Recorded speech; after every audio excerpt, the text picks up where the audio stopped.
हे शाप देण्याच्या आधीची गोष्ट आहे, कारण पंढरपूर तगणी पुरातन क्षेत्र आहे, पण तिथे तगणी नारदांचा आश्रम आहे. पण असे असणारे नारदजी फिरू लागले. एवढ्या क्षेत्रामध्ये फिरलो, पण आता एवढे चांगले चांगले क्षेत्र सांगितले, पण कशाला म्हणायचं? अहो सगळीकडे फिरलो, पण महत्वाची गोष्ट सांगतो, मला चिंता काय आहे त्याची. चिंता एवढीच आहे, या सगळ्या तीर्थांमध्ये गेल्यानंतर मला जाणवलं कोणी खरं बोलतच नाही, सगळे खोटं बोलणार आहे. सत्यम नास्ति तपशौचम दयादानम न विद्यते उदरम भरिणो जीवः वराका कूट भाषिण. सत्यम नास्ति तपशौचम, कोणी खरं बोलणारं सापडलं नाही तीर्थामध्ये. कोणी तपश्चर्या करणारं सापडलं नाही. जेथे पाहावे तेथे देखीचा पर्वत, पायाविन भिंत तातडीची. म्हणून परमात्मा प्राप्त करून घ्यायचा असेल तर तपश्चर्या असली पाहिजे. बिगर तपश्चर्याचा परमात्मा भेटत नाही. तपश्चर्या हीच पायाभरणी आहे. त्याच्यावरच खऱ्या अर्थानं परमार्थाचं मंदिर उभं आहे. मग परमात्म्याची प्राप्ती होईल. तप करणं गरजेचं आहे. म्हणून तपश्चर्या कोणी करायला मागत नाही. पाहून या ग्रंथ करावे कीर्तन असं म्हटलं जातं. आता सर्वांना कीर्तन करावं असं वाटतं, पण ग्रंथ पाहावेसे वाटत नाहीत, पाठांतर करावं असं वाटत नाही, ओव्या पाठ कराव्याशा वाटत नाहीत, अभंग पाठ करावेसे वाटत नाहीत, श्लोक पाठ करावेसे वाटत नाहीत. फक्त कीर्तन करावं असं वाटतं. फक्त कीर्तन करण्यात काय तात्पर्य आहे महाराज? पहिले कीर्तनकार कीर्तनात प्रमाण द्यायचे, आणि प्रमाण दिलं की त्या प्रमाणाचं ध्रुपद सुद्धा म्हणायचे. आता आम्हाला ध्रुपद आठवतच नाहीत, मला तर नाहीत आठवत बा, मी काय करू त्याला. महत्वाची गोष्ट आहे. 2-2 हजार अभंग पाठ असायचे. आमच्या गावात एक दिंडी यायची, म्हातारबा शिंदे खनपुरीकर बाबा, आणि ती दिंडी आली, आणि त्याच्यात गावातली त्या दिंडीतले टाळकरी तर होतेच होते. एक गावातला टाळकरी उभा राहिला, आणि तो उभा राहिल्यानंतर त्यानं दम खावा ना. बाबा फार गरम होते महाराज, ते एवढे गरम डोक्याचे होते, काय म्हणतील कोणाला सांगता यायचं नाही. आता जसे वक्ते बाबा आहेत ना, अगदी असेच बाबा होते ते. आणि त्या माणसानं प्रमाणच दिलं महाराज. प्रमाण दिल्यावरती त्याच्याकडे पाहायला गेल्या, प्रमाण देतो का म्हणे, माझे प्रमाण पाठ नाहीत का म्हणे, किती अभंग पाठ आहेत तुझे सांग. तो लागला तत्वमम करायला. म्हणजे 2000 अभंग पाठ असतील तर टाळ घेऊन उभं राहायचं, नाही तर खाली बसायचं. ही जुन्या लोकांची परंपरा. म्हणजे पाठांतर जीवनामध्ये असावं, अभंगाचं असावं, ओव्यांचं असावं, श्लोकांचं असावं. महादेव महाराज आता वैकुंठाला गेले. महादेव महाराज जगताप ते म्हणायचे, ओवी श्लोक आणि प्रमाण एक झालं की सिद्धांत तयार होतो. महत्वाची गोष्ट आहे. ओवी प्रमाण आणि श्लोक एक झाला, एका अर्थाच्या 3 गोष्टी सापडल्या की समजायचा सिद्धांत आहे. म्हणून अशा पद्धतीनं पाहिलं पाहिजे, चिंतन अशा पद्धतीने केलं पाहिजे. म्हणून कोणी तपश्चर्या करायला मागत नाही, सत्य कोणी बोलत नाही, तप कोणी करत नाही, सत्यम शौचम त्याच्याजवळ पाहायलाच मिळत नाही. दया दानम, दया कोणी करत नाही, कोणी दान धर्म करायला तयार होत नाही. सगळे पोट भरण्याच्या मागे धावतायत. उदरम भरिणो जीवः वराका कूट भाषिण. आणि पोट भरण्याकरिता सुद्धा दुसऱ्याला अपमानित करून त्यांनी स्वतःचं पोट भरण्याचा प्रयोग सुरू आहे. दुसऱ्याला कमी लेखून, दुसऱ्याला हिनवून त्यांनी स्वतःचं श्रेष्ठत्व वाढवण्याकरिता उदरम भरिणो जीवः वराका कूट भाषिण, कूट भाषण करून अशा पद्धतीने बोललं जातं. महत्वाची गोष्ट आहे. पण हे मला पाहायला मिळालं, मला बरं वाटलं नाही.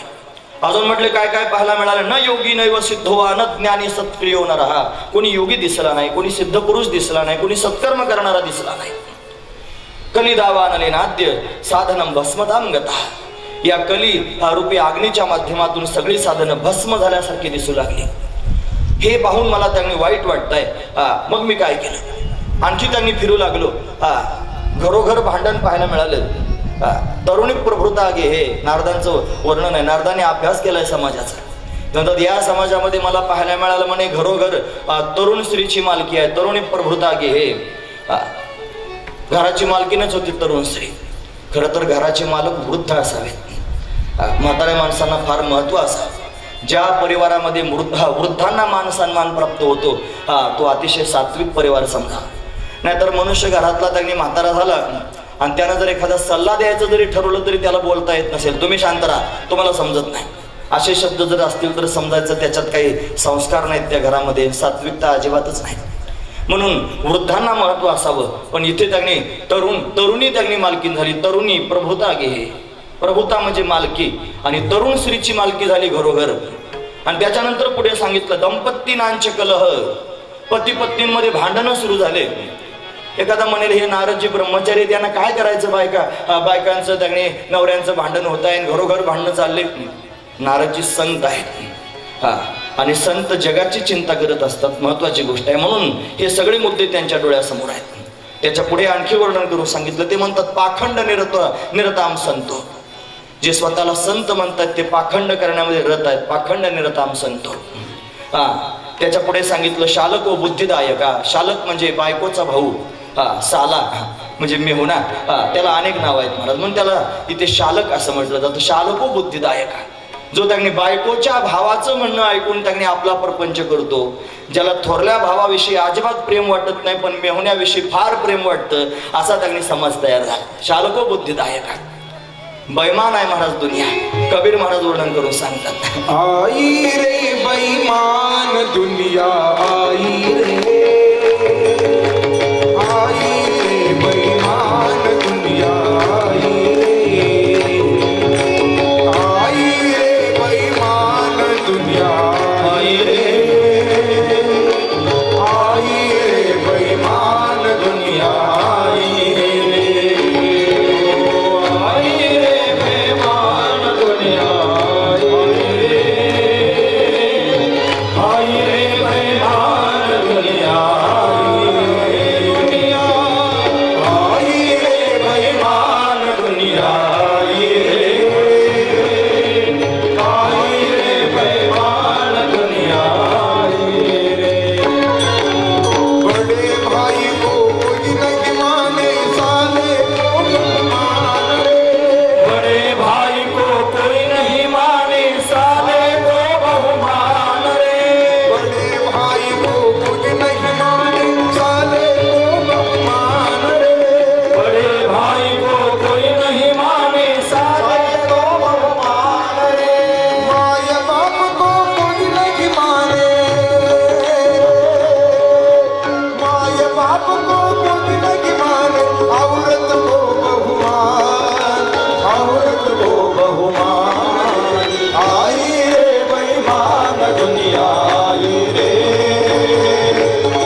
औरत को बहुमान.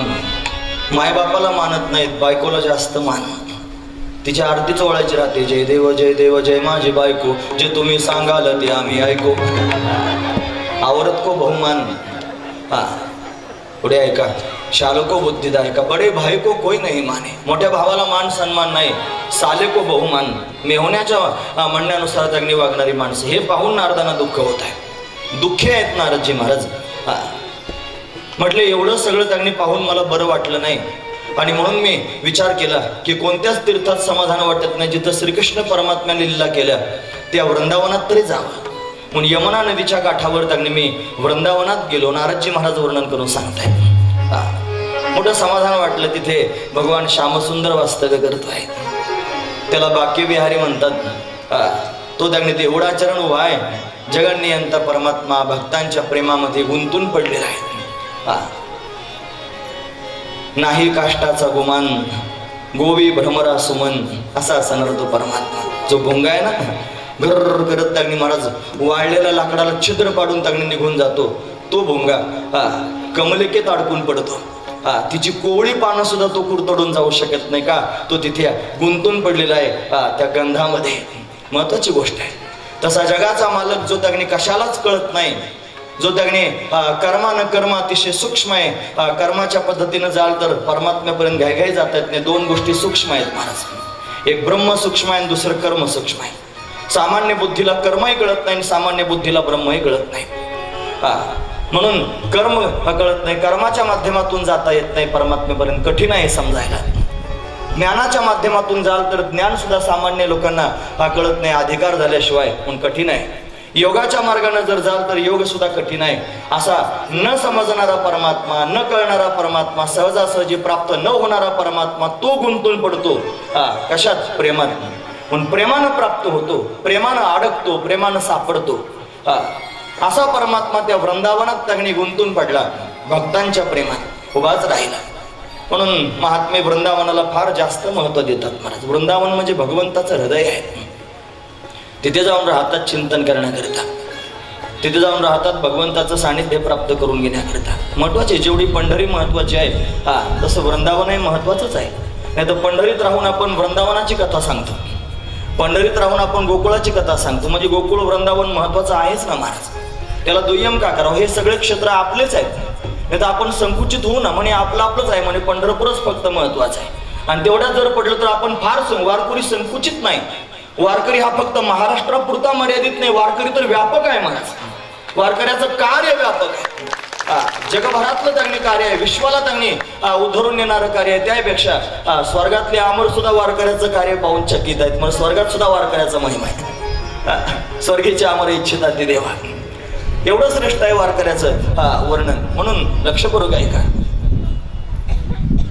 वृंदावनात परमात्मा वास्तव्य करतो. मी वृंदावनात गेलो, तिथे जाऊन पाहू लागलो, पण तिथेही मला एक आश्चर्य पाहायला मिळालं. म्हणे काय? तत्राश्चर्यं मया दृष्टं श्रूयतां तन्मुनीश्वरः एका तु तरुणी तत्र विषण्णा खिन्न मानसा. तिथे एक आश्चर्य मला पाहायला, काय आश्चर्य पाहिलं? म्हणे खिन्न मनानं बसलेली तरुण स्त्री होती. तिच्या मांडीवर त्यांनी डोकं ठेवून दोन वृद्ध झोपलेले होते. ते अतिशय जर्जर झाले होते, म्हातारे झाले होते, फार कष्टी होते. त्या तरुणीच्या भोवती गंगा, यमुना, सरस्वती, त्रिवेणी तिची सेवा करण्याकरिता, तिला वारा घालण्याकरिता उभ्याच होत्या. साक्षात मुक्ती देवी जिची सेवा करण्याकरिता उभी होती. हजारो सेविका तिच्या अवतीभोवती दिसत होत्या आणि ती मात्र दुःखी होती. जिच्याकरिता सगळे लोक धावपळ करतायत तिचं नाव आहे मुक्ती, मुक्त स्थिती. आणि ती मुक्त स्थिती सेवा करते आहे त्या तरुणीची. अशी श्रेष्ठ तरुणी पण खिन्न मनानं बसली होती. त्याला मी पाहिलं, मला आश्चर्य काय आहे? हे आश्चर्य आहे की जी तरुण आहे आणि तिची एवढे सर्वजण सेवा करतायत, पण ती मात्र दुःखी आहे, खिन्न मनानं बसलेली आहे. हे मला आश्चर्याचं वाटलं. कोण असेल ती? पण मी विचार केला, जाऊ द्या, कोणी असेल. आपण काय भगवंताचं चिंतन करत प्रवास त्यांचा सुरू झाला आणि त्या तरुणीनंच मला हाक मारली. भो भो साधो क्षणम तिष्ठ मच्चिंतामपि नाशय दर्शनम तव लोकस्य सर्वथा गहरम परम. हे साधो क्षणवर थांबा, भो भो साधो क्षणम तिष्ठ, क्षणभर थांबा, क्षणभर थांबा, दर्शनम तव लोकस्य, तुमच्या दर्शनानं सर्वथा अघ हरम परम, सर्वथा अघ हरम परम. अघ म्हणजे पाप, तुमच्या दर्शनानं पापाची निवृत्ती होते, असं तुमचं सामर्थ्य आहे, असा तुमचा अधिकार आहे. थांबा. नारदजी महाराज म्हटले, मी थांबलो, तिच्या जवळ गेलो आणि तिला विचारलं, कोण आहेस तू? हरी नारद उवाच एकासी त्वं का विमोचे मां नार्यका पद्मलोचना वद देवी सविस्तारम स्वस्य दुःखस्य कारणम. कोण आहेस तू? का दुःखी आहेस? तुझा परिचय मला सांग. मग तिनं स्वतःचा परिचय सांगितला. महाराज, माझं नाव आहे भक्ती, मी आहे भक्ती. माझ्या मांडीवर त्यांनी मस्तक ठेवून झोपलेले हे जे दोघे वृद्ध आहेत, हे माझी मुलं आहेत. यांचं नाव आहे ज्ञान आणि वैराग्य. हे ज्ञान वैराग्य नावाची माझी मुलं आहेत. आणि विशेष गोष्ट सांगण्यासारखी अशीच आहे की मी तरुण आहे आणि माझी मुलं म्हातारी आलेले आहेत. ज्ञान वैराग्य म्हातारे झालेले आहेत, मी मात्र तरुण आहे. एवढे सगळे माझ्या अवतीभोवती सेवा करण्याकरिता उभे आहेत, पण मला समाधान वाटत नाही. माझ्या मुलांची ती अवस्था पाहून मी दुःखी झालेली आहे. वास्तविक माझा जन्म त्यांनी द्रविड देशात झाला. उत्पन्ने द्रविडे साहम वृद्धिम कर्नाटके गतः क्वचित क्वचित महाराष्ट्रे. कुठे कुठे महाराष्ट्रामध्ये मला मान सन्मान प्राप्त झाला. आणि गुर्जरी जीर्णताम गतः, मी गुजरात प्रांतात गेले, जीर्ण झाले. द्रविड देशात उत्पन्न झाले, जन्माला आले. कर्नाटकात मी वाढले. महाराष्ट्रात कुठे कुठे क्वचित मला मान सन्मान प्राप्त झाला आणि गुजरात प्रांतात गेले, मी जीर्ण झाले. भक्तीचं वर्णन आहे. आणि मग मी वृंदावनात आले. वृंदावनात आल्यावर मला नवीन स्थिती प्राप्त झाली. मी पुन्हा तरुण झाले, पण माझे दोन मुलं म्हातारे झाले, ज्ञान आणि वैराग्य. असंच आहे. तुम्ही ऐकतात ना सर्वजण. भक्तीचा जन्म हा दक्षिण प्रांतातच झाला, द्रविड देशामध्ये. जेवढे जेवढे भक्तीचे आचार्य त्यांनी मोठे मोठे झाले ना, ते सगळे दक्षिणातूनच आले आणि उत्तरेकडे गेले. आद्य जगद्गुरु श्रीमद शंकराचार्य हे दक्षिण प्रांतातच जन्माला आले. केरळ प्रांतामध्ये कालडी गावामध्ये आलमाई नावाच्या नदीच्या काठावर आलमाई गंगा, तिथे शंकराचार्यांचं प्राकट्य अवतार तिथे झाला. आणि प्रवास करत करत त्यांनी महाराज उत्तर प्रांतापर्यंत गेले. महत्वाची गोष्ट आहे. अजून त्यांनी महाराज अनेक आचार्य दक्षिणात प्रगट झाले आणि उत्तरेकडे गेले. म्हणजे भक्ती घेऊन त्यांनी सगळ्या जगाच्या समोर वाटू लागले. म्हणून भक्ती प्रगट झाली दक्षिणात आणि ती त्यांनी वृंदावनात गेली, तरुण झाली आणि ज्ञान वैराग्य मात्र म्हातारे झाले. याची मला चिंता वाटते, दुःख वाटत आहे. मी आता काय करू? भक्ती सामान्य नाही महाराज. भक्तीचा परिवार पाहायला पाहिजे. भक्ती म्हणजे काय? भगवंतावर केलेलं प्रेम हा परिवारच आहे प्रेमाचा. म्हणून भक्ती भगवंताची पत्नी आहे. भक्ती महाराणी आहे, भगवंताची पत्नी आहे. भक्तीचा पती परमात्मा, भक्तीला 2 मुलं ज्ञान आणि वैराग्य. ती भक्ती जीवाला त्यांनी भगवंतापर्यंत घेऊन जाणार आहे, एवढं तिचं सामर्थ्य आहे. तिच्याकडे जर आपण बारकाईनं पाहिलं तर दैदिप्यमान आहे. तिच्या हातामध्ये कंकण आहेत महाराज. कंकण म्हणजे बांगड्या, हातात बांगड्या घातलेल्या आहेत भक्तीनं. भक्तीच्या हातात बांगड्या आहेत. का बरं बांगड्या घातल्या जातात? तुम्ही ऐकतात ना सर्वजण? या बायका हातात बांगड्या भरतात ना, त्यांना विचारा बरं का बरं बांगड्या भरतात? नाही सांगतात त्याचं उत्तर. कारण का बांगड्या घातल्या जातात हातात हे माहीतच नाही. ह्या ज्या हातातल्या बांगड्या कंकण आहेत ना, ते समर्पणाचं लक्षण आहे. समर्पण. म्हणून लग्नाच्या आदल्या दिवशी नवरीला चुडा भरला जातो.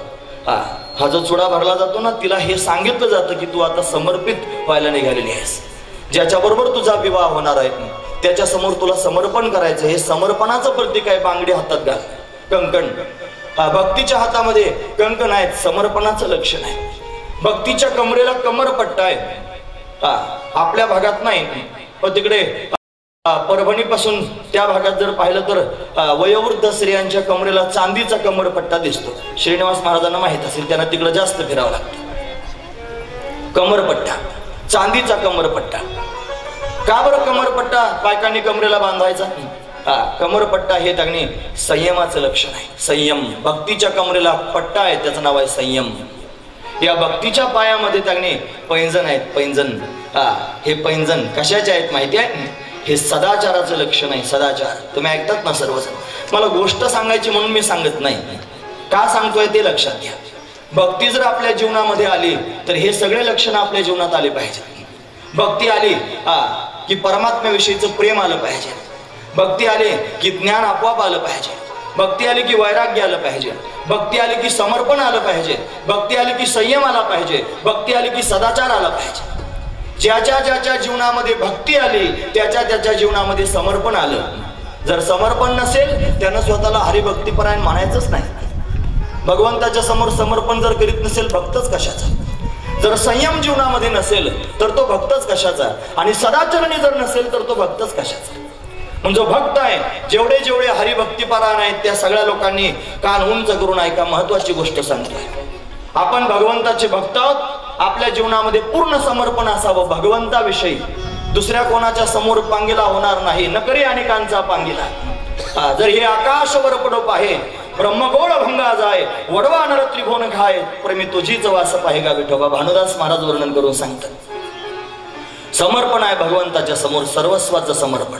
कारण भक्तीचं लक्षण करतानाच नारदांनी सांगितलं सूत्र, तदा अर्पिता अखिल आचारिता. सर्वस्व भगवंताला समर्पित करून टाकणं समर्पण भक्तीचं लक्षण आहे. संयम भक्तीचं लक्षण आहे. भक्ताच्या जीवनामध्ये संयम असावा. त्याला स्वतःची इंद्रिय आवरता यावेत, त्याला स्वतःच्या वासना आवरता याव्यात, त्याला स्वतःचं मन आवरता यावं. संयम आहे महाराज. म्हणून जीभ आवरता आली पाहिजे. जीभ 2 कामं करते, बोलणं आणि खाणं. भक्तीमध्ये आडवे पडणारे 2 मुद्दे आहेत महाराज. एक आहे वाद आणि दुसरा आहे स्वाद. वाद आणि स्वाद. जे त्यांनी भक्ती करणारे लोक आहेत त्यांनी कधीच जीवनात वाद घालायचा नाही. कारण भक्तीत आडवा पडतो ना महाराज. मग वाद त्याच्या जीवनात राहत नाही. कोणाशीच वाद घालायचा नाही आणि कशाचाच नाही. तो जर फारच जास्त बोलत असेल म्हणायचं बाबा तू शहाणा, आणि तुला जर आणखी वाटत असेल तर तुझा सगळा परिवार शहाणा, मला त्याच्याशी काय, तुझे सगळे शहाणे, मी आपला हंबरा आहे. असंच महत्वाची गोष्ट आहे. म्हणून वाद नाही. आणि नंबर 2 स्वाद. भक्तीमध्ये स्वाद सुद्धा काही कामाचा नाही. ज्यांना तोंड आवरता येत नाही ते भक्ती करू शकत नाहीत. महत्वाची गोष्ट आहे. आमचे गेळे असे फुगायला लागले मोठे मोठे, गालीन लोटांगण. तोंड आवरत नाही म्हणून. महत्वाची गोष्ट आहे. म्हणून त्यांनी झुरोनी पांजरा हो पाहे आता प्रमाण आम्ही म्हणतो. तुकोबरांची प्रमाण लोकांच्या समोर आम्ही सांगतो, ते पण ठासून म्हणतो झोरोनी पांजरा हो पाहे आता. आणि आमची तब्येत पाहिली तर विचारायलाच नको. मग कशाची झुरं नाही. फक्त सांगतो आहोत आम्ही, झुरत नाहीत आम्ही. फक्त सांगतो आहोत. त्यांनी जे सांगितलंय झुरायला ते झुरत नाहीत. मी क्षमा मागून बोलतो, महत्वाची गोष्ट आहे. अरे झुरल्याशिवाय असं कसं होईल महाराज, आम्ही डाफाळलेलो का, तर आम्ही झुरत नाहीत म्हणून. का तोंड आवरता येत नाही म्हणून तोंड, जीव आवरता आली पाहिजे. आवरणच महत्वाचं. संयम, ज्याच्या जीवनात भक्ती त्याच्या जीवनात संयम. बस, ज्याच्या जीवनात भक्ती त्याच्या जीवनात सदाचार. म्हणून भक्तीच्या हातातली कंकण ही त्यांनी समर्पणाचं लक्षण, भक्तीचा कमरपट्टा हे संयमाचं लक्षण, भक्तीच्या पायामध्ये असणारे पैंजण हे सदाचाराचं लक्षण. ही लक्षणं बारकाईनं पाहण्यासारखीच. अशी असणारी भक्ती दुःखी आहे.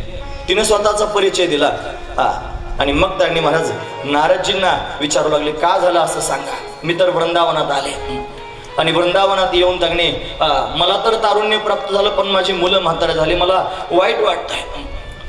वृंदावनस्य संयोगात पुनस्तुम तरुणी नवा. नारदजी म्हणू लागले, तू तरुण झालीस, फार समाधान वाटतंय. धन्यम वृंदावनम तेन भक्ती नृत्यती यत्रच. म्हणून तर वृंदावन धन्य आहे, जिथे भक्ती नृत्य करते, नाचते, असं श्रेष्ठ असणार वृंदावन. पण ही माझी मुलं अशी का झाले ते सांगा. मग नारदजीने सांगायला सुरुवात केली. असं आहे, हे युगाचा प्रभाव आहे, युगाचा प्रभाव आहे. कलियुगाच्या प्रभावानं त्यांनी ज्ञान आणि वैराग्य म्हातारे झालेले आहेत. या कलियुगामध्ये भक्तीला प्राधान्य आहे, ज्ञान वैराग्याला नाही. पण भक्तिप्रधान असणार हे युग आहे. कलियुगा माझी करावे कीर्तन, तेने नारायण देईल भेटे. पण भक्तिप्रधान असणार हे युग आहे. याच्यात ज्ञान वैराग्याला जरा कमी किंमत आहे. म्हणून ज्ञानार्जन करणारे लोक कमी सापडतात, कमी सापडतात. हे सगळ्याच प्रकारचे लोक एकत्र करायचे, सगळ्यांच्या समोर भगवंताची कथा सांगायची, कीर्तन सांगायचे. हे कशा करतात? कीर्तनामध्ये कीर्तनकारानं पाठातल्या प्रक्रिया सांगायच्या नसतात. क्वचित एखादी सांगितली तर गोष्ट वेगळी आहे, नाही तर सारे लोक झोपतील ना. हे काही सगळ्यांचं काम नाही. सगळेजण ते श्रवण करू शकत नाहीत. ते श्रवण करण्याकरिता अधिकारी असला पाहिजे. मग त्यांनी पुढे भक्तीने धरले हाती, मागे मागे ज्ञान वैराग्य धर्म येते. आधी भक्तीनं पुढे त्यांनी चालावं, मग अंधारून गोंजारून सगळ्या लोकांनी एकत्र घ्यावं. मग एखादा ज्ञानाचा अधिकारी सापडतो, मग तोच चिंतन करण्याकरिता जातो, पाठ ऐकतो, ग्रंथ ऐकतो. असा अधिकारी त्यांनी आपापच सापडतो. म्हणून या कलियुगामध्ये भक्ती प्रधान आहे, म्हणून ज्ञान वैराग्य क्षीण झालेले आहे. भक्तीनं प्रश्न विचारला, का म्हटले, हा कली जर एवढा वाईट आहे, त्याच्यामुळे ज्ञान वैराग्य माझी मुलं क्षीण झाले. मग कथम परीक्षिता आराध्या, का बरं राजा परीक्षिताने या कलीला इथे राहू दिलं ते सांगा. का बरं हा कली इथं राहतोय, त्याला का बांधून टाकलं नाही, का त्याला मारून टाकलं नाही ते सांगा. नारदजी हसले आणि हसून भक्तीला सांगू लागले, भक्ती असं आहे, कलीला तू वाईट समजतेस, पण तसा नाही. आधी कलीचे दोष सांगायला सुरुवात केली, मग कलीचे गुण सांगतात. आधी दोष सांगत जावेत आणि मग गुण सांगत जावेत.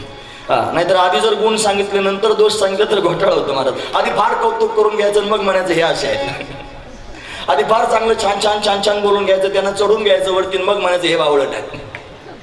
असं म्हणून चालेल का? आधी दोष सांगावेत आणि मग गुण सांगावेत. म्हणून कलीचा दोष आधी सांगायला सुरुवात केली. काय दोष सांगितला? म्हणजे यदा मुकुंदो भगवान क्षाम त्यक्त्वा स्वपदं गतः तद्दिनात कलिराया सर्व साधन बाधक. ज्या दिवशी मुकुंद भगवान या पृथ्वीमंडलाला सोडून निघून गेले, त्या दिवशी हा कली आला. आणि काय करतोय? सर्व साधन बाधका, सगळ्या साधनांमध्ये बाधा निर्माण करणारा हा कली आहे. त्याचं प्राकट्यच तेवढ्या करता झालेलं आहे. पण का थांबला, मग का ठेवलं राजाने त्याला इथे, त्याचं कारण सांगू लागले. हा कली जरी साधनात बाधा निर्माण करणारा असला तरी सुद्धा हा कली वैष्णव आहे. हा कली भगवंताचा भक्त आहे. आणि हा कली भगवंताच्या आज्ञेनं आलेला आहे. तो स्वतः आलेला नाही, देवानं त्याला पाठवलेलं आहे. त्याचं युग आहे म्हणून तो आलेला आहे. आणि याच्या युगामध्ये त्यांनी महाराज फार श्रेष्ठत्व आहे. बाकीच्या युगांपेक्षा कलियुग श्रेष्ठ आहे. कसं काय? काय श्रेष्ठत्व आहे कलीमध्ये? अरे बाकीच्या युगांमध्ये वेगवेगळ्या प्रकारची साधना करून भगवंतापर्यंत जाता येतं, पण त्या सगळ्या साधना कठीण आहेत महाराज. कृते ध्यायतो विष्णुम त्रेतायाम यजतो मखै द्वापारे परिचर्यायाम कलौतत हरिकीर्तना. अनेक प्रकारची साधना आहेत. सत्ययुगामध्ये म्हणजे कृतयुगामध्ये साधना केली जात होती. ध्यानानं परमात्मा प्राप्त होत होता. त्रेतायुगामध्ये मख म्हणजे यज्ञ केले जात होते. द्वापार युगामध्ये परिचर्या नाम सेवा केली जात होती. आणि कलियुगामध्ये भक्ती सर्वांना करता येते. कीर्तनानं परमात्मा प्राप्त होतो. महत्वाची गोष्ट आहे. हे कलियुग त्यांनी भगवंताच्या नामावर आधारित आहे. कलियुग केवल नाम आधारा सुमिर सुमिर नर उतर ही पारा. मला टाइम झालेला समजतच नाही म्हणून तुम्हाला प्रमाणाला मी थांबवलं. आता आज कुठे ढळच ना कथा काय करू आता मी तरी म्हणू द्यायचं म्हणा. कलिजुग केवल नाम आधारा, कलिजुग केवल नाम आधारा, कलिजुग केवल नाम आधारा, कलिजुग केवल नाम आधारा. सुमेर सुमेर नर उतरहि पारा, सुमेर सुमेर नर उतरहि पारा, सुमेर सुमेर नर उतरहि पारा, सुमेर सुमेर नर उतरहि पारा. कलिजुग केवल नाम आधारा, कलिजुग केवल नाम आधारा, कलिजुग केवल नाम आधारा, कलिजुग केवल नाम आधारा. गोपाल कृष्ण भगवान की जय. हे कलियुग नामाच्या आधारावर उभा आहे. कलियुग केवल नाम आधारा, सुमिर सुमिर नर उतरहि पारा. तुकोबराय म्हणतात कलियुगा माझे करावे कीर्तन, तिने नारायण देईल भेटी. कलियुगात कीर्तन केल्यानं देव प्राप्त होतो सोप्या साधनानं. किती सोपं साधन आहे. सोपेवर मामा सांगितले संती, टाळ दिंडी हाती घेऊन नाचा. तेवढं केल्यानंच परमात्मा प्राप्त होईल कीर्तनानं. तुम्ही म्हणाल आम्हाला कुठं कीर्तन करता येतं का? आम्ही काय कीर्तनकार महाराज थोडेच आहोत, आम्हाला काय फेटा. आपल्याला एकच कीर्तन माहिती आहे, फेटा बांधायचा, कंबर बांधायचं आणि मग लोकांच्या समोर बोलायचं आणि तेवढंच कीर्तन. तेवढंच कीर्तन नाही. कीर्तनाचे 3 प्रकार आहेत. पहिलं कीर्तन आहे गुणसंकीर्तन, दुसरं कीर्तन आहे लीला संकीर्तन आणि तिसरं कीर्तन आहे नाम संकीर्तन. गुणसंकीर्तन सर्वांनाच करता येईल असं नाही, लीला संकीर्तन सर्वांनाच करता येईल असं नाही, पण नामसंकीर्तन मात्र सर्वांना करता येतं. नामसंकीर्तन साधन पै सोपे आणि जळतील पापे जन्मांतरीचे. म्हणून नामसंकीर्तन सोपं साधन आहे महाराज, म्हणून सर्वांना करता येण्यासारखं साधन आहे, म्हणून नामसंकीर्तन करावं. म्हणून हरेर नाम हरेर नाम हरेर नाम एव केवलम, कलो नास्तैव नास्तैव नास्तैव गतिरण्यथा. कलित आणि भगवंताच्या नामासमोर टिकतच नाही. महत्वाची गोष्ट आहे, नाम प्रधान असणारं साधन आहे. म्हणून आपण सदैव भगवंताचं नामचे कली संतरण उपनिषदामध्ये हे वर्णन आलं. चैतन्य महाप्रभूंनी हरे राम राम राम हरे हरे, हरे कृष्ण कृष्ण कृष्ण हरे हरे भजन करायला सुरुवात केली. ते म्हणजे हा मंत्र आहे, श्रेष्ठ आहे असं त्यांनी सगळ्यांनी संकीर्तन करून म्हणायचं नाही. म्हणे असं का, मग आपण असं करू, थोडं त्याला उलट करू. मग हरे राम राम राम हरे हरे असं म्हणण्यापेक्षा आधी कृष्णानं सुरुवात केली. हरे कृष्ण कृष्ण कृष्ण हरे हरे, हरे राम राम राम हरे हरे असं म्हणायला सुरुवात केली. या कलियुगामध्ये नामसंकीर्तन प्रधान साधन आहे. म्हणून कलीचं आधी दोष सांगून झाले, साधनात बाधा निर्माण करणारे आता गुण सांगतात. ते म्हणतात, ऐकतात ना तुम्ही सर्वजण, लक्षपूर्वक ऐका. ते म्हणतात यत्फलम नास्ति तपसा न योगेन समाधिना तत्फलम लभते सम्यक कलौ केशव कीर्तना. यत्फलम नास्ति तपसा, जे फल तपानं प्राप्त होत नाही, जे योगानं प्राप्त होत नाही, तत्फलम लभते सम्यक, तेच फल पूर्णपणे कशानं प्राप्त होतं, कलौ केशव कीर्तनात. या कलियुगामध्ये भगवंताच्या कीर्तनानं प्राप्त होतं. म्हणून अखंड त्याचं नामसंकीर्तन आपण करायला हवं.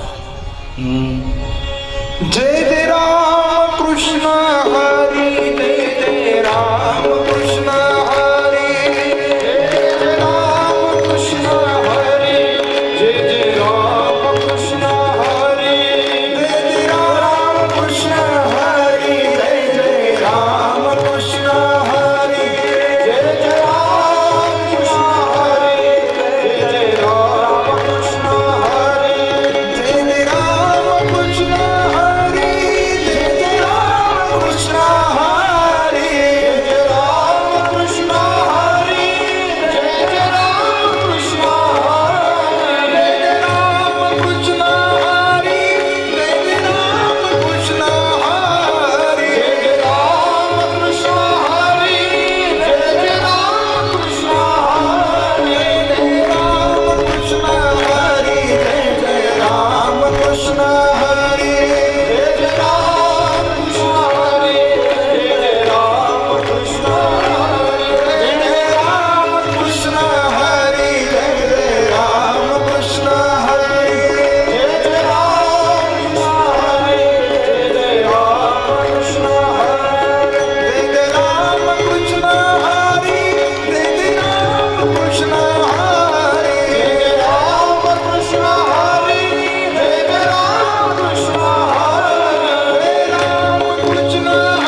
कृष्ण कृष्ण कृष्ण हरे हरे हरे राम राम राम हरे हरे हरे कृष्ण कृष्ण कृष्ण हरे हरे हरे राम राम राम हरे हरे हरे कृष्ण कृष्ण कृष्ण हरे हरे हरे हरे राम राम राम हरे हरे हरे कृष्ण कृष्ण कृष्ण हरे हरे हरे राम राम राम हरे हरे हरे कृष्ण कृष्ण कृष्ण हरे हरे हरे राम राम हरे हरे हरे कृष्ण कृष्ण कृष्ण हरे हरे हरे राम राम राम हरे कृष्ण कृष्ण कृष्ण हरे हरे हरे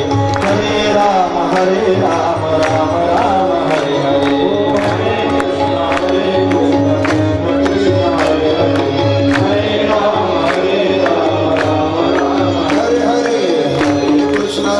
कृष्ण कृष्ण कृष्ण हरे हरे हरे राम राम राम हरे हरे हरे कृष्ण कृष्ण कृष्ण हरे हरे हरे राम राम राम हरे हरे हरे कृष्ण हरे राम राम हरे हरे कृष्ण कृष्ण हरे हरे राम राम हरे हरे गोपाल कृष्ण भगवान की जय। बस हरे कृष्ण कृष्ण कृष्ण हरे हरे हरे राम राम राम हरे हरे हरे कृष्ण कृष्ण कृष्ण हरे हरे हरे राम राम राम हरे हरे हरे कृष्ण कृष्ण कृष्ण हरे हरे हरे राम राम राम हरे हरे। नाम संकीर्तन प्रधान असणारं साधन कलियुगामध्ये आहे. कलीला का बंदिस्त केलं नाही, कलीला का राजा परीक्षितीनं मारलं नाही, त्याचं कारण सांगितलं. कली असं आहे की या युगामध्ये फक्त नाम संकीर्तनानंच जीव धरून जाऊ शकतो. नाम असं प्रधान साधन आहे. मुखी नाम हाती मोक्ष अशी साक्ष बहुतांची. म्हणून भगवंताच्या नामस्मरणानं मोक्षापर्यंत जाता येतं.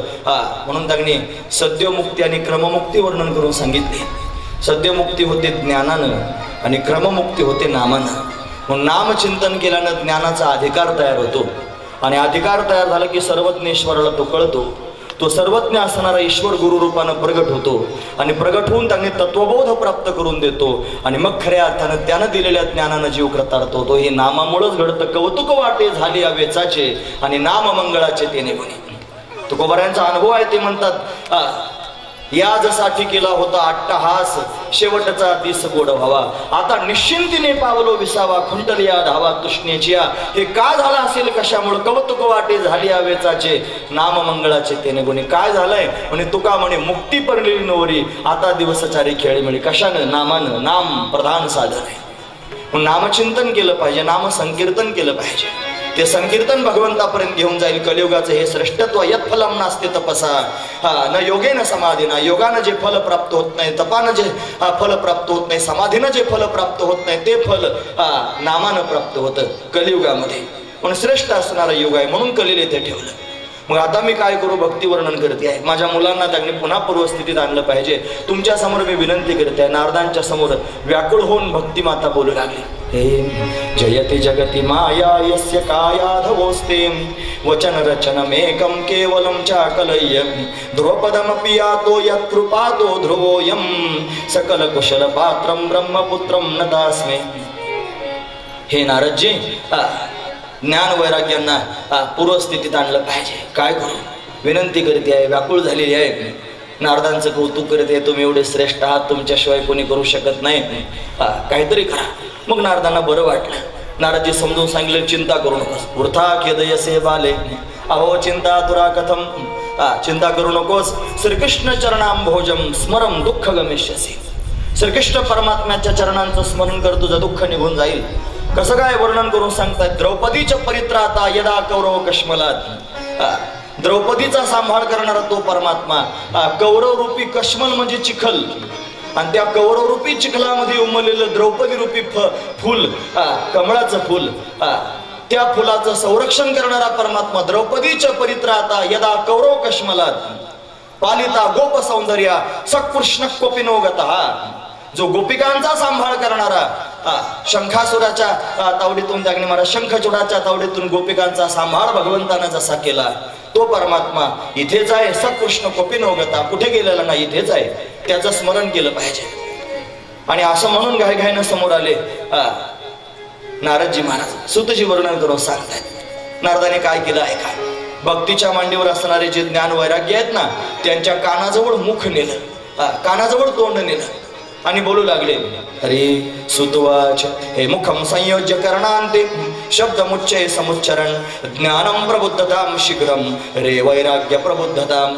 हे ज्ञान जागा हो, हे वैराग्य जागा हो. हका मारू लागले ज्ञान वैराग्यांना, पण ते जागे होत नाहीत महाराज. म्हातारे झालेले आहेत, जर्जर झालेले आहेत. जरा आराम म्हातारपण, जरा कर्णमुळे सांगू आली गोष्टी. कानाजवळ त्याने पांढरा केस झाला की तो कानात सांगतो आता तू म्हातारा व्हायला लागलास. महत्वाची गोष्ट आहे, जरा कर्णमुळे सांगू आली गोष्टी.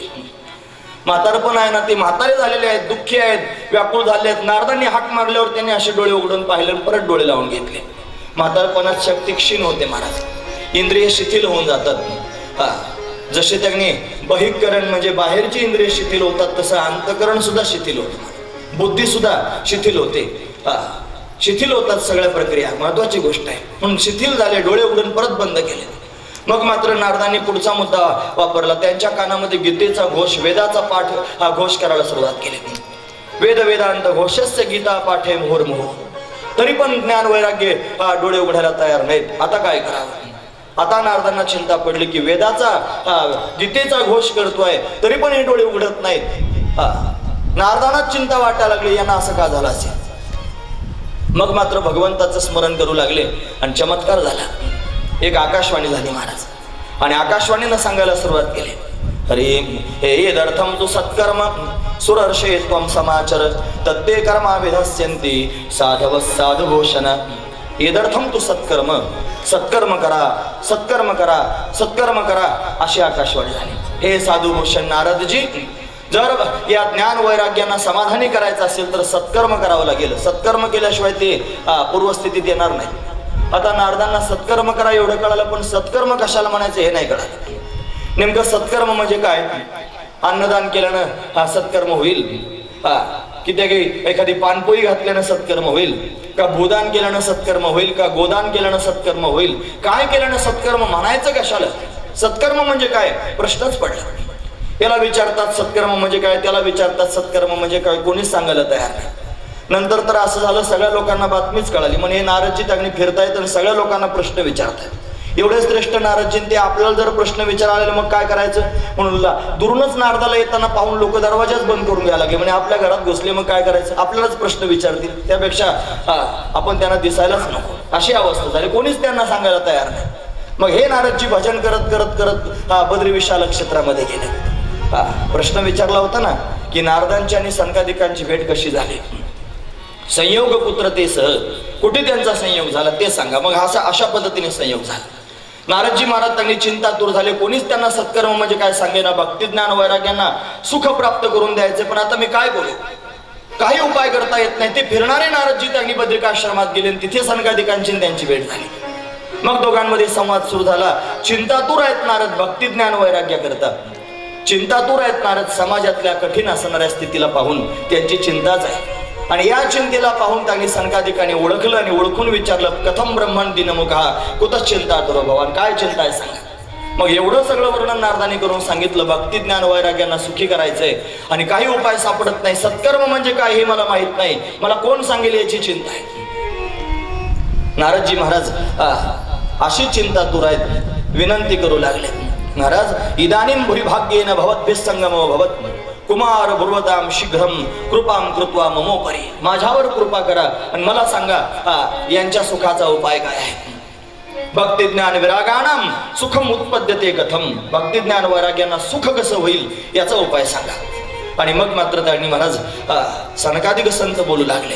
हरी कुमारा उचुहू हे माम चिंताम कुरु देवर्षी हर्षम चित्ते समावह उपाय सुख साध्योत्र वर्तते पूर्व एवही. पूर्वीच त्यांना सुखी करण्याचा उपाय प्रगट झालेला आहे. त्यांना सुखी करता येईल, भक्ती ज्ञान वैराग्यानं सुख होईल. कशानं सुख होईल त्याचा उपाय त्यांनी महाराज सांगतात. लवकरात लवकर सांगा काय उपाय. म्हणजे पूर्वीच तयार झालेला उपाय आहे. मग सांगू लागले सत्कर्म केल्यानंच ते सुखी होतील. पण सत्कर्म म्हणजे काय. सत्कर्म सूचकोनुनम ज्ञान यज्ञ स्मृतो बुधैः श्रीमद भागवतालाप सतुगीत शुकादिभिः. सत्कर्म म्हणजे काय. श्रीमद भागवत कथा हे सर्वात श्रेष्ठ असणारं सत्कर्म आहे. याच्यासारखं श्रेष्ठ सत्कर्म जगात दुसरं कोणतंच नाही. भगवंताच्या कथेसारखं श्रेष्ठ सत्कर्म जगात कोणतंच नाही महाराज. म्हणून तुम्हाला जर सत्कर्मच करायची इच्छा असेल तर भगवंताची कथा करा. नका पाहू कुठे, करा हरिकथा. तिथे अवचिता प्रगटेल. काहीच पाहू नका, कुठेच पाहू नका, हरिकथा करा, देव भेटेल. हे सगळ्यात मोठं सत्कर्म आहे. मग भगवंताची कथा, मधुर असणारी कथा, भगवंताला प्रिय असणारी कथा, सत्कर्म करा. काय सत्कर्म आहे ते सांगितलं मला. श्रीमद भागवताला पसतु गीत शुकादिभिः. शुकाचार्यांसारख्यांनी ज्याचं गायन केलं ती श्रीमद भागवत कथा सगळ्यात मोठं सत्कर्म आहे. नारदांना प्रश्न आला, प्रश्न पडला. तुम्ही ऐकतात सर्वजण, महत्वाचा मुद्दा सांगतोय. प्रश्न पडला म्हणण्यापेक्षा नारदांना शंका आली. महात्म्यांच्या शब्दावर कधीच शंका घेत जाऊ नये. डोळे झाकून विश्वास ठेवा महाराज. कालचे बाबा कीर्तन करीत होते ना, त्यांचा एक शब्द मला आठवतो. ते आम्ही लहान असताना त्यांच्या बरोबर त्यांनी फिरत होतो. 15 वर्ष बाबांच्या बरोबर पायी दिंडीत आम्ही प्रवास केला. त्यांचा एक शब्द मला आठवतो. महात्म्यावर विश्वास ठेवावा, श्रद्धा ठेवावी, आणि ती श्रद्धा अंधश्रद्धा असावी. तुम्ही ऐकता सर्वजण. महात्म्यावर त्यांनी विश्वास ठेवत असताना, श्रद्धा ठेवताना अंधश्रद्धा असावी. म्हणजे काहीच विचार न करता संपूर्ण समर्पण महात्म्याच्या समोर करावं. महात्मा भगवंतापर्यंत घेऊन जाईल महाराज. पण आपलं डोकं जर लढवलं, आपली अक्कल जर चालवली, मग ते म्हणतात हे अकलीच आहे, हे तारे तोडतंय, हे श्रद्धाळू नाही. ज्याच्या पोटात शंका आहे, ज्याच्या पोटामध्ये कुतर्क आहेत, तो त्यांनी शंका असावी, शास्त्राला धरून असावी, त्याच्यात काही तथ्य असं, मग शंका विचारायचीच बंद होतील लोक. असं जर म्हटलं तर पण सांगू नये त्यांनी, पुन्हा पुन्हा सांगू नये. जर त्याचीच अक्कल लढवत असेल तर मग चांगलं नाही. महत्वाची गोष्ट आहे. सनकादिकांनी सांगितलं की अहो सत्कर्म म्हणजे श्रीमद भागवत कथा. नारदांना शंका झाली, लगेच विचारलं म्हणे का हो. वेद वेदांत घोषस्थ गीता पाठे प्रबोधिताम भक्ती ज्ञान विरागानाम नोदतिष्ठात्मिकम यदा. अहो म्हणे वेद वेदांताचा घोष केला, गीतेचा पाठ केला, आणि त्यानं तुमचे ज्ञान वैराग्य जागे झाले, तुमच्या भागवतानं काय होईल. एवढा वेद श्रेष्ठ आहे, एवढी गीता श्रेष्ठ आहे, त्याचा पाठ करून ज्ञान वैराग्याला काही होत नाही. तुम्ही लागले सांगायला भागवतानं उद्धार होईल आणि भागवत असा सुख देईल. म्हणजे भागवताला कमीपणा आणला नारदांनी. महत्वाची गोष्ट आहे. शंकाच उत्पन्न झाली. महात्म्यावर शंका घ्यायची नाही. भीष्माचार्यांनी प्रतिज्ञा केली, उद्या सूर्यास्तापर्यंत निष्पांडवी पृथ्वी करेल. प्रतिज्ञाच केली होती की नाही. भीष्माचार्य प्रतिज्ञा करण्यात माहीर होते महाराज. आणि सगळ्या प्रतिज्ञा खऱ्या. नैष्टिक ब्रह्मचर्य राहील म्हणले, हस्तिनापुराच्या गादीचं संरक्षण करीन, ब्रह्मचारीच राहिले असे भीष्माचार्य. त्यांचं नाव भीष्माचार्य नाही, त्यांचं नाव आहे देवव्रत. पण भीष्माचार्य नाव का पडलं. भीषण प्रतिज्ञा केली म्हणून भीष्म. म्हणजे प्रतिज्ञा करण्यात जे पारंगत आहेत त्यांनी प्रतिज्ञा केली, उद्या सूर्यास्तापर्यंत निष्पांडवी पृथ्वी करीन, पांडव 5ही मारून टाकेल. असं म्हटल्यावर दुर्योधनानं परत शंका घ्यायची काय गरज होती का. गेला त्यांच्या समोर आणि त्यांना म्हणला, महाराज तुम्ही त्यांनी प्रतिज्ञा केली उद्या सूर्यास्तापर्यंत 5 पांडव मारून टाकीन, पण मारले नाही तर आता काय गरज होती का म्हणायची. आता तर म्हटल्यावर उत्तर द्यावंच लागणार ना. मग खरं सांगून टाकले, बघ मला जर उद्या सूर्यास्तापर्यंत पांडव मारता आले नाही तर धनुष्य ठेवून देईन. ही भगवंताची लीला. त्याला बरोबर बुद्धी फिरवता येते. कोणाच्या बुद्धीत प्रवेश करेल, कसं काय करून घेईल, कुठून कोणाचं काय करेल सांगता येत नाही. मग तोच सगळं काय करतोय, त्याला बरंच काय करता येतं. या अलंकापुरात आपण कथा करतो आहोत. वरबापांना जर वाटलं ना आपण कथा करतो आहोत तर घोटाळावणीची दाट शक्यता आहे. कोणताच वरबाप कथा करू शकत नाही. फुग्यात राहू नका आणि वाऱ्यात फिरू नका. महत्वाची गोष्ट आहे. कथा करणारा तो आहे. जगन्नियंता मायबाप तोच सगळं काय करतो. त्यालाच सगळं करता येतं महाराज. तोच हे सगळं करतोय. त्यानंच ही सगळी व्यवस्था केलेली आहे. तोच एवढ्या श्रोत्यांना घेऊन आलेला आहे. तोच त्यांनी बोलून घेतोय आणि तोच बसून ऐकतोय. हे सगळं त्यालाच करायचं. महत्वाची गोष्ट, तो जगन्नियंता आहे, त्याला सगळं करता येतं. म्हणून दुर्योधनाच्या बुद्धीत घुसला आणि प्रश्न विचारला, तर नाही उद्या निष्पांडवी पृथ्वी गेली, मग म्हणे धनुष्य ठेवून दे. यानं जर प्रश्न विचारला नसता तर म्हाताऱ्यानं 5 पांडव मारलेच असते महाराज. महत्वाची गोष्ट आहे, कारण प्रतिज्ञाच केली होती ना, महत्वाची गोष्ट आहे. पण हे असं त्याने घडलं, शंका घेतली म्हणून घोटाळा झाला. म्हणून महात्म्याच्या शब्दावर शंका घ्यायची नाही, डोळे झाकून विश्वास ठेवायचा. जर आपण त्यांची शरणागतीच केलेली आहे मग त्याच्यात काय कुतर्क करीत बसायचे. बस श्रद्धेनं त्यांच्यावर त्यांनी समर्पित व्हायचं.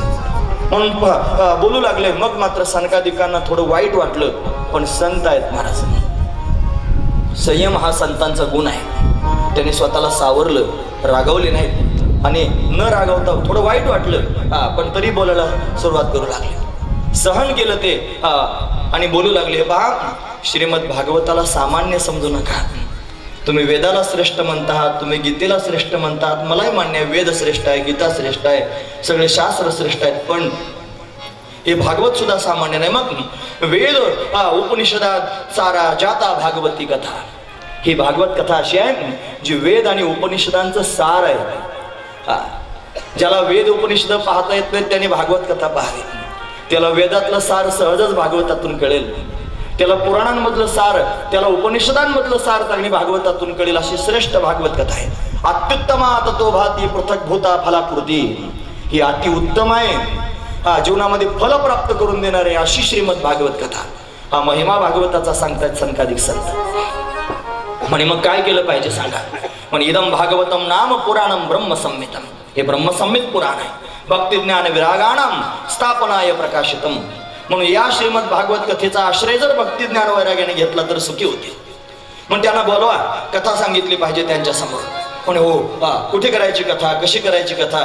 मग सनकादिकाने सांगितलंय, पहा आपण कथा करूया भगवती गंगेच्या काठावर. भगवती गंगेच्या काठावर मायापुरी नावाच्या क्षेत्रामध्ये आनंद नामक घाटावर सनकादिक संत नारदजी महाराजांना कथेचा महिमा वर्णन करून सांगतात, कथेचा विधी वर्णन करून सांगतात. आणि त्याची बातमी त्यांनी सगळीकडे पसरू लागली. भृगू नावाचे ऋषी आहेत, भृगू ऋषी. या भृगू ऋषींनी फिरून फिरून सगळ्या लोकांना सांगायला सुरुवात केली, चला सनकादिक संत कथा सांगणार आहेत, नारदजी मुख्य यजमान म्हणून समोर बसणार आहेत, सत्संग होणार आहे, चला लवकर कथेचा प्रचार केला पाहिजे महाराज.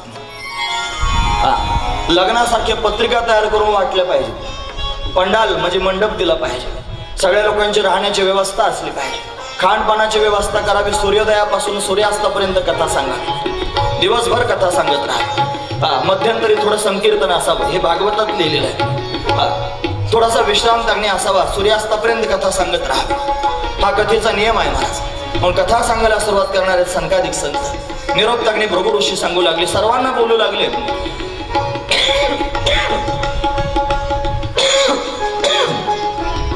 सनकादिक संत खाली आलेले आहेत, भक्ती ज्ञान वैराग्याला निरोप मिळालेला.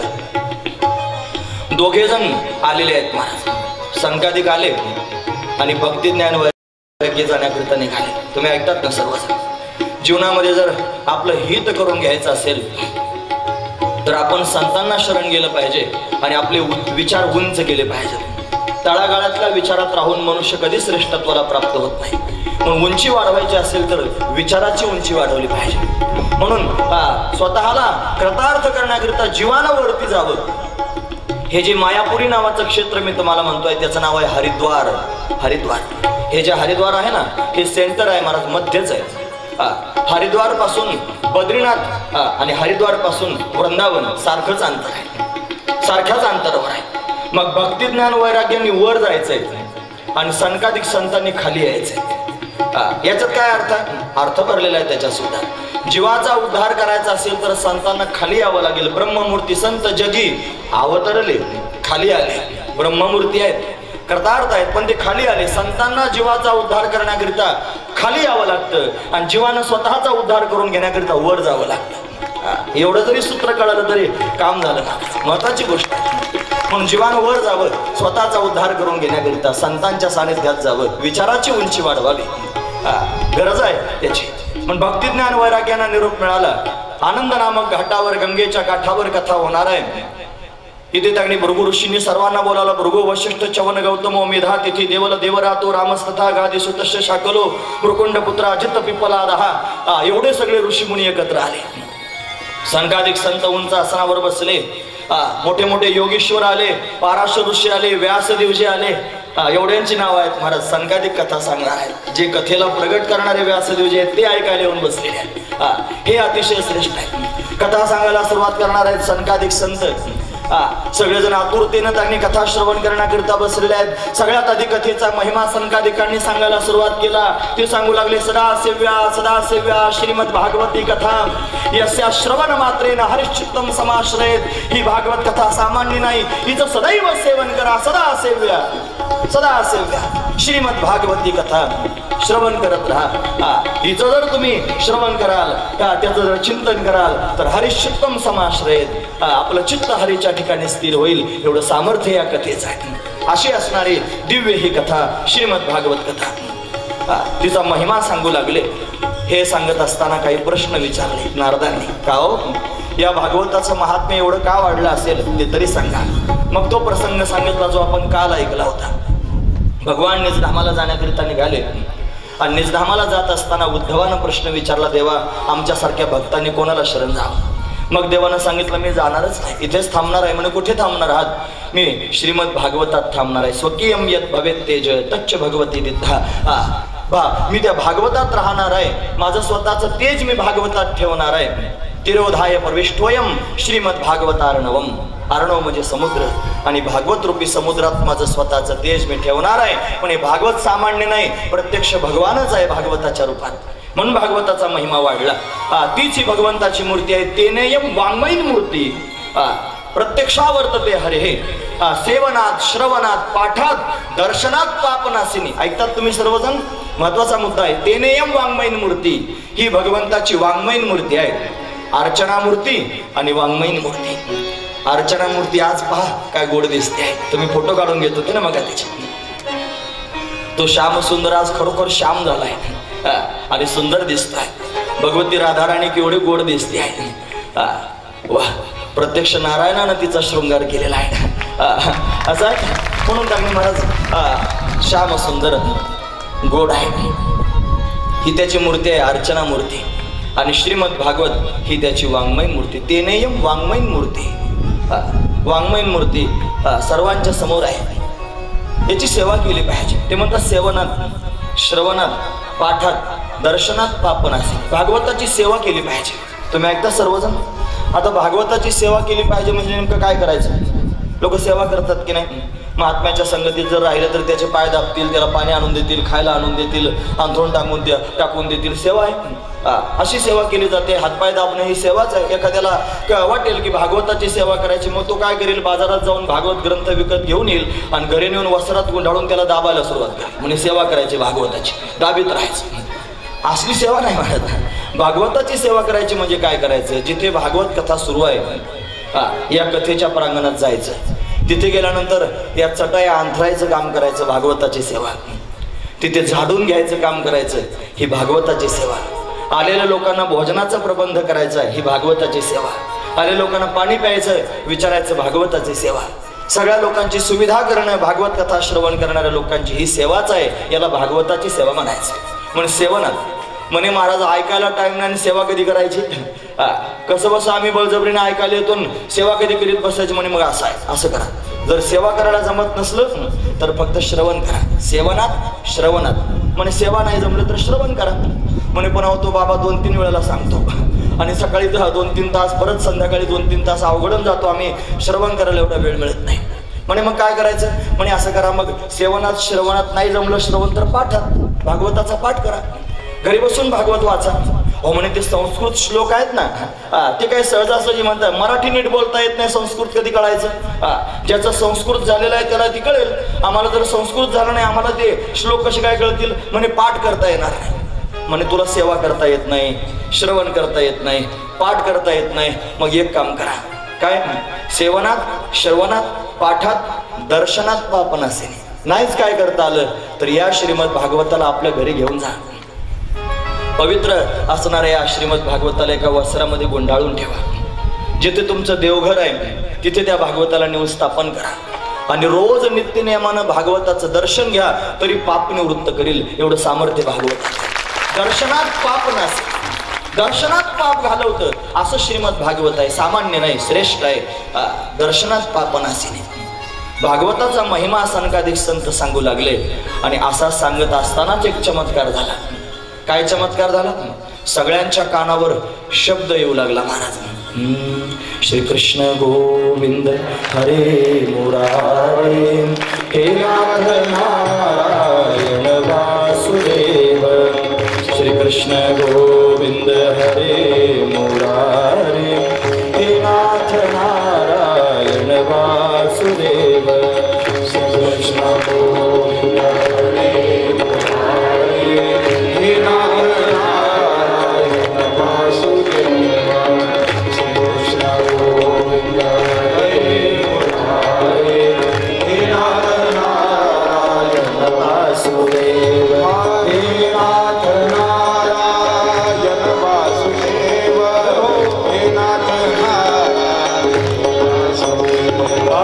हे नाथ नारायण वासुदेव, हे नाथ नारायण वासुदेव. गोविंद मेरी यही प्रार्थना है, बोलो ना मैं कभी नाम तुम्हारा. गोविंद मेरी यही प्रार्थना है, बोलो ना मैं कभी नाम तुम्हारा. हे निष्काम होते मैं दिन रात गाऊं, हे नाथ नारायण वासुदेव. श्री कृष्ण गोविंद हरे मुरारे, हे नाथ नारायण वासुदेव.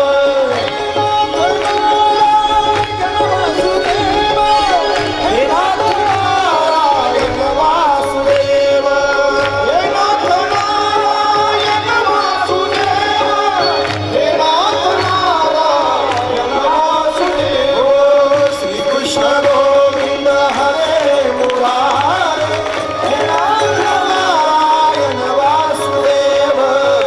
कृष्ण गोविंद हरे मुरारे, हे नाथ नारायण वासुदेव. कृष्ण भगवान की जय. सनकादिक संत श्रीमद भागवताचं महात्म्य सांगतायत आणि हे सांगत असताना चमत्कार झाला. ऐकणाऱ्या सगळ्या लोकांच्या कानावर शब्द येऊ लागले. श्री कृष्ण गोविंद हरे मुरारे, हे नाथ नारायण वासुदेव. हे नाथ नारायण वासुदेव, हे नाथ नारायण वासुदेव. श्रीकृष्ण गोविंद हरे मुरारे. सर्वजण आश्चर्यानं पाहू लागले, कुठून आवाज येतो आहे. पाहतात तर काय चमत्कार झाला होता. भक्ती समोरून येत होती, भक्ती, पण एकटी नाही, तिच्याबरोबर तिची मुलं येत होती, ज्ञान आणि वैराग्य. आणि ते पण आधी जर्जर झाले होते, म्हातारे झाले होते, थकलेले होते, डोळे सुद्धा उघडू शकत नव्हते, अशी त्यांची अवस्था होती. आणि ते तरुण होऊन आले होते. फक्त आले होते असं नाही, ते संकीर्तन करत करत विभोर होऊन भगवंताच्या छंदात नाचत नाचत आले होते.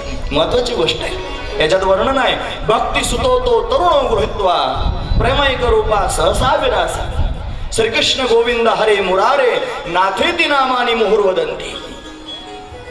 नाचत त्यागणी भगवंताचं संकीर्तन करत करत समोरून आले. सर्वांना आश्चर्यच वाटलं महाराज, कारण आधी सर्वांना माहित होतं ज्ञान आणि वैराग्य म्हातारे झालेले आहेत, ते जर्जर आहेत, उठून बसू शकत नाहीत, अशी त्यांची अवस्था आहे. आणि ते समोरून आले, लोकांचा विश्वासच बसेना. लोकांनी प्रश्न उत्तराचा कार्यक्रम सुरू केला. ते म्हणले भक्तीच कशावरून, हे ज्ञान आणि वैराग्यच कशावर. कारण अजून तर साधन करायचंय, अजून तर भागवत ऐकायचंय, मग त्यांचं म्हातारपण जाईल आणि मग ते तरुण होतील, मग सुखी होतील. हे नाचत आले कसे सांगा. बघा तुम्ही ऐकतात ना सर्वजण, त्यातच वर्म आहे. भागवताचा निरोप जरी आला ना तरी ज्ञान वैराग्य तरुण होतात महाराज. भागवताच्या निरोपानच ज्ञान वैराग्य तरुण झाले. फक्त निरोप मिळाला भागवत कथा होणार आहे, अजून ऐकायची आहे कथा, अजून श्रवण करणं पुढे आहे. फक्त भागवताचा निरोप जरी मिळाला तरी एवढा आनंदी होतो. आपण सगळेच होतो ना महाराज, भागवताचा निरोप आला तरी आनंदी. असंच आहे, असं हे श्रीमद भागवत आहे. पण भक्ती आनंदी आहे. समोर आली, संकादिकांना नमस्कार केला आणि नमस्कार करून त्यांनी विचारू लागली, महाराज सांगा मी कुठे बसू, मला बसायला जागा सांगा. नमस्कार केला, बोलते आहे, भवद्भिरद्दैव कृतास्मी पृष्ठा कलिप्रनष्ठामि कथा रसेन क्वाहम तु तिष्ठाभ्युना ब्रुवंतु. सांगा मी कुठे राहू. सनकादिकांनी पाहिलं भक्ती आलेली आहे, कुठे बसायला जागा द्यावी.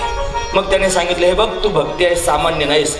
भक्तेषु गोविंद स्वरूप करत्री प्रेमैक धरत्री सहसा विरासित. तू त्यांनी भवरोगाला घालवणारी आहेस. मग तू काय कर, तू त्यांनी सात्वंच तिष्ठस्व सुधर्य संश्रया निरंतरम वैष्णव मानसानी. वैष्णवांच्या मनामध्ये वास्तव्य कर, वैष्णवांच्या हृदयामध्ये राहा. म्हणून तेव्हापासून भक्ती वैष्णवांच्या हृदयात राहते. भक्ती कुठे राहते असं जर विचारत असाल तर भक्ती वैष्णवांच्या मनामध्ये वास्तव्य करते. तिने विचारलं कुठे राहू, मग तिला पत्ता सांगितला, वैष्णवांच्या हृदयात राहा. प्रभू रामचंद्र वनवासाला गेले होते ना. आता मी रामकथा सांगणार नाही, प्रसंग सांगतो. रामप्रभू वनवासाला गेले तेव्हा त्यांनी वाल्मिकाच्या आश्रमात गेले होते आणि वाल्मिकजी महाराजांना प्रश्न विचारला, महाराज मी कुठे राहू, मला राहायची जागा सांगा. वाल्मिकाला विचारलं. का बरं वाल्मिकाला विचारलं असेल, कारण रामाला माहित होतं वाल्मिकानं ठरवलेलं आहे काय काय करायचे पुढे. मग आता तुम्हीच सांगा मी कुठे जाऊ. बोलीला वाल्मिक तैसाची करीन वर्तुनी दावीन नामा म्हणे. पण वाल्मिकजींना प्रश्न विचारला, त्याने काय सांगितलं माहिती आहे, म्हणे रामा तुला जर राहायचं असेल तर स्थान सांगतो राहण्याचं. काम क्रोध मद मान न मोहा लोभ न क्षोभ न राग न द्रोहा जिनके कपट दंभ नाही माया उनके हृदय बसव रघुराया. हे रामा तिथे जाऊन राहा. कुठे, काम क्रोध मद मान न मोहा, जिथे काम नाही, ज्याच्या अंतकरणात काम नाही, ज्याच्या अंतकरणात क्रोध नाही, ज्याच्या अंतकरणात मद नाही, ज्याच्या अंतकरणात मोह नाही, ज्याच्या अंतकरणात अभिमान नाही, लोभ न क्षोभ न राग न द्रोहा, जिथे लोभ नाही, जिथे राग द्वेष नाहीत, जिनके कपट दंभ नाही माया, जे कपटी नाहीत, जे दांभिक नाहीत, ज्यांचं वागणं मायावी नाही, उनके हृदय बसव रघुराया, त्यांच्या हृदयात जाऊन राहा. तुम्ही ऐकतात ना सर्वजण, राम कुठे राहतो असं जर त्यांनी पाहायचं असेल तर ही सगळी लक्षणं पाहिले पाहिजे. मला वाटतं हे 14 ठिकाण आहेत. आता ते रामकथा सांगणारे बाबा समोर आहेत, त्यांच्याकडून कधीतरी तुम्ही रामकथा ऐका, म्हणजे ते विस्तारानं सांगतील.